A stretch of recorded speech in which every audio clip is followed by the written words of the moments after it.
Dois bancos foram à lona em menos de 10 dias. Um nos Estados Unidos, outro na Europa. O Silicon Valley Bank, conhecido como Banco das Startups e Empresas de Cripto, e o Credit Suisse. E o que isso significa para as criptomoedas? Qual foi o reflexo? E o que esperar daqui para frente? E mais, quem é o cara que apostou 2 milhões de dólares que o Bitcoin pode chegar ao valor de 1 milhão de dólares em 90 dias? Roda a vinheta que o Crypto News tá só começando.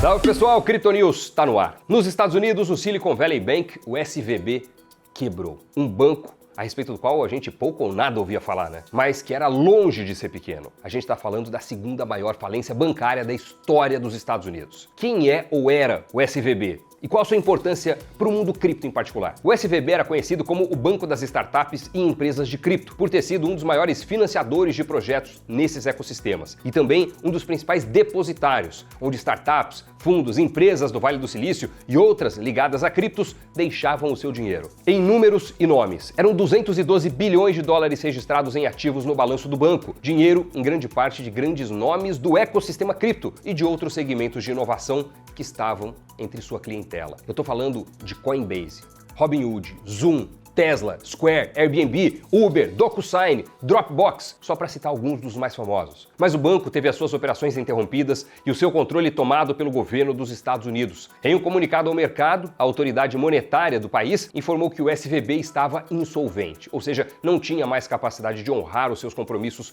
com clientes e outros credores. O susto foi grande, com temores de contaminação pelo setor bancário nos Estados Unidos e também no mundo. Houve mesmo alguns solavancos em índices e medo de que se repetisse o cenário apocalíptico de 2008. Até porque, em paralelo com o SVB, o setor bancário viu desenrolar um outro gigantesco drama, o do Credit Suisse. O Credit Suisse é um mamute, para usar a gíria do mercado financeiro lá de fora. É um dos maiores e mais tradicionais bancos do mundo, um balanço de mais de 2 trilhões de dólares, uma das 30 instituições financeiras listadas pelo International Financial Stability Board, o banco central dos bancos centrais, como sistemicamente importantes para o sistema financeiro mundial. Mas ainda assim, após décadas marcadas por escândalos, fragilidades contábeis, expectativas de intervenção por parte do governo suíço, o Credit Suisse acabou sendo praticamente engolido pelo UBS numa operação que contou com o apoio do Banco Central Suíço. Sem falar que ainda não se sabe 100% sobre os problemas debaixo do tapete do banco,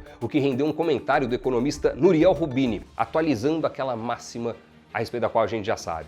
Disse ele sobre o Credit Suisse: grande demais para quebrar e grande demais para ser salvo. Mas no final das contas, aparentemente, alguém se dispôs a fazer isso e o UBS levantou a mão e pagou o valor para ter o banco. Mas vamos atravessar o oceano novamente, de volta à quebra do SVB e aos reflexos dela. Outros bancos nos Estados Unidos que têm muitas startups entre os seus maiores clientes também viram as ações derreter e se viram também em situação de pedir que o governo americano lhes atirasse uma boia salva-vidas. A coisa cresceu e foi preciso até um comunicado do presidente americano, Joe Biden, descrevendo medidas da sua gestão para fortalecer a confiabilidade do sistema bancário em uma tentativa de dar uma acalmada no mercado. É nesse segmento, o bancário, que se concentram as maiores dúvidas nesse momento sobre o futuro. O mercado de títulos públicos norte-americano também foi bastante influenciado, com os investidores correndo para títulos de longo prazo do governo, enquanto os de curto prazo, principalmente os de 2 anos, tiveram a sua maior queda desde 1987. Esse crash pontual dos bonds americanos de curto prazo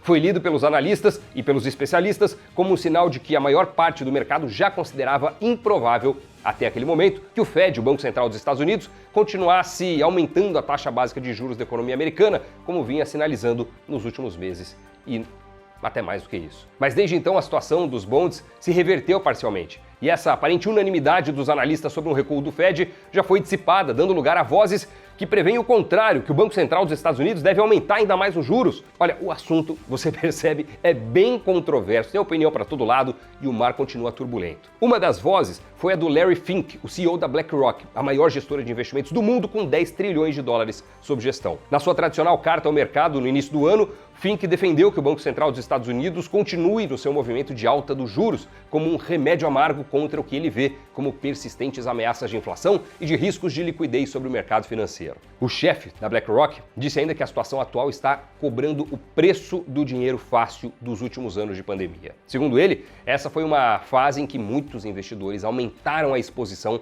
a investimentos sem liquidez garantida, o que agora, ainda segundo o Fink, precisa ser corrigido pelas vias de mais aumentos de juros por parte do Fed. Ele conclui afirmando que uma resposta regulatória rápida foi o que ajudou a evitar uma crise mais ampla após a quebra do SVB. Por outro lado, ele previu um mundo cada vez mais dividido, com mais problemas nas cadeias de fornecimento, que farão a inflação persistir e ficar perto dos 4% nos próximos anos. É um patamar de inflação mais alto do que aquele com o qual as grandes economias estão acostumadas a conviver, e isso não de agora, mas pelo menos desde os anos 1960. Falando em resposta regulatória rápida, houve muitos comentários sobre como o sistema bancário americano correu para salvar o chamado Banco das Empresas de Cripto com uma diligência fora do comum.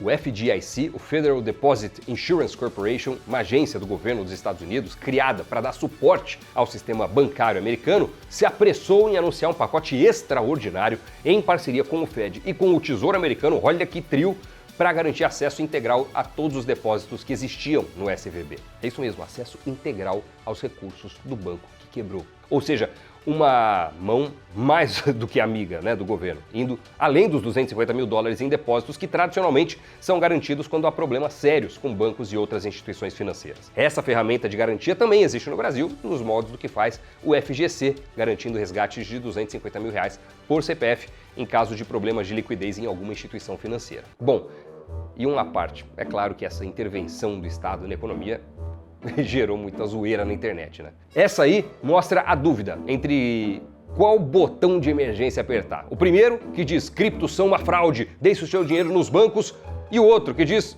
bancos são uma fraude, deixe o seu dinheiro nas criptos. E agora, qual o caminho seguir? E teve de tudo. Uma senadora democrata viralizou ao criticar a pronta disponibilidade do governo dos Estados Unidos em salvar os depósitos do SVB, enquanto em oposição cobra multa e juros dos estudantes americanos em débito com o financiamento estudantil. Houve quem preferisse fazer piada sobre a rivalidade entre o sistema financeiro tradicional e o mundo cripto. Na frente do Silicon Valley Bank, o anúncio desse furgão diz: "Seja o seu próprio banco", com o símbolo do Bitcoin estampado no cartaz.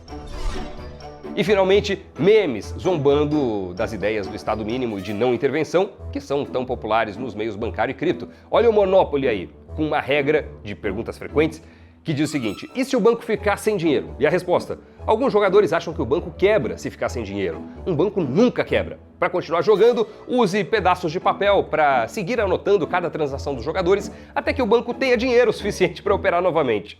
Obviamente, é uma sátira, E como isso refletiu nas criptomoedas? No mercado de criptoativos, o efeito imediato da quebra do SVB foi um impacto positivo para os protocolos nativamente descentralizados e que não dependem de pontes com o sistema bancário tradicional.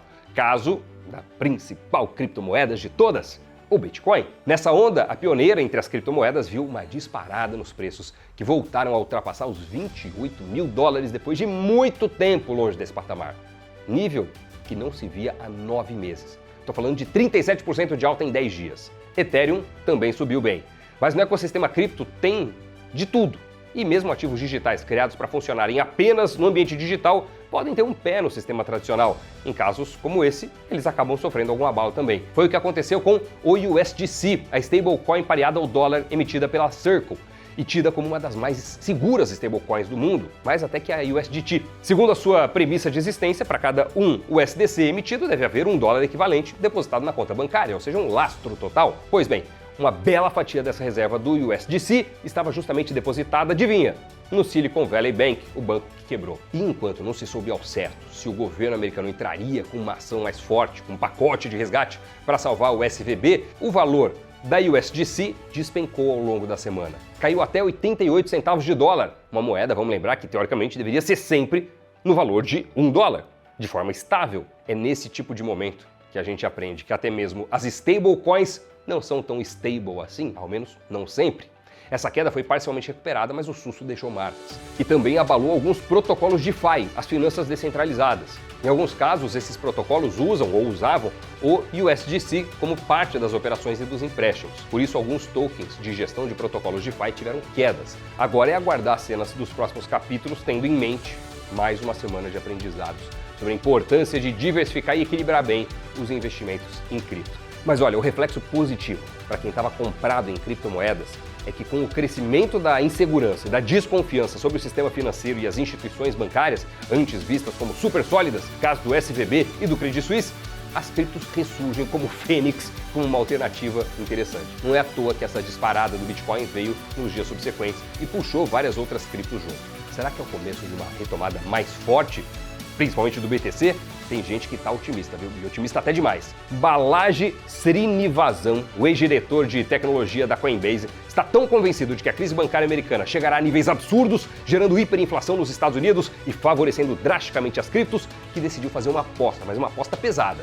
Se o Bitcoin chegar a $1 milhão em 90 dias, ele ganha 2 Bitcoins. Caso contrário, ele paga $2 milhões.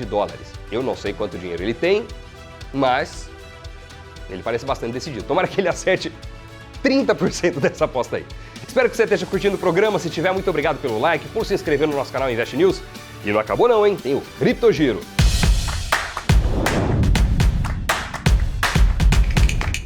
O número de bitcoins em posse de ETFs de criptoativos nos Estados Unidos, Canadá e Europa caiu para o menor patamar em 17 meses.